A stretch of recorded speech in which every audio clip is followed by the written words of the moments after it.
এই যে আলিয়ানুর, কি নিয়ামুল ভাই আমাকে বললো তোমাকে দাওয়াত দেয় না, তুমি এই জায়গায় চলে আসছো দাওয়াত ছাড়া।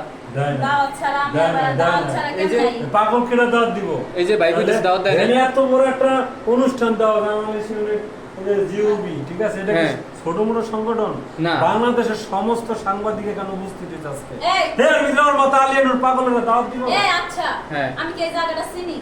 হ্যাঁ। তুমি আমি কি এই জায়গাটা চিনি? মানে আচ্ছা, আমি তোমাকে এই বলি। সংগঠন- না। এই সংগঠনের এই যে কি জানি নাম, রাবেয়া আপু, ঠিক আছে, মহিলা বিষয়ক সম্পাদক আপু, আপনি দাওয়াত দিচ্ছেন? আমি তো দেই নাই। ওই যে দেয় আয় নাই। হায় রে আলিয়ানুর, দেয় নাই। মান সম্মান শেষ। আপনারা দাওয়াত দিচ্ছেন একটু দেখেন। দিছেন কেউ? এরা তো বড় বড় সাংবাদিক বিন্দু দাওয়াত দাওয়াত দিছেন? দিচ্ছেন? দেয় নাই। দাওয়াত দেয়নি।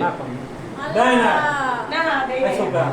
যাও, আমারও দিছে দাওয়াত। আচ্ছা, যেহেতু দাওয়াত পাই না, একটা কষ্টের গান হয়ে যায়। না না না না না না না, আগে আগে গান পড়ে। এতে এই কথা কষ্টের গান গাওয়া উচিত কিনা আমরা একটু কমেন্ট করেন।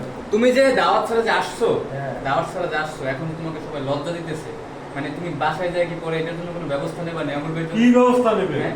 আমি এটা থাকতে আমারে পারি। আমার ওই আইনাই অপমানটি করাইছে না? হ্যাঁ। আজকে পাশে চাইলে আমি কি না আর- আমার কথা হচ্ছে তোমার দাওয়াত দেয় নাই, তোমার নিয়ামুল ভাই বলছে তোমার- আমি চিনি না ওরে। তারপরে তুমি কেন আমার আসছো? লগে হুদায় আইছে। আমি আমার থেকে এখন তোমারে সবাই অ্যাকসেপ্ট করে নেবে। কিভাবে নেবে জানো? যদি তুমি একটা গান গাইতে পারো, সবাইকে গান গাইয়ে যদি খুশি করতে পারো। গান গাই, গান গাইতে পারো, গান। তখনই ওকে একটু গান গাইতে পারি না?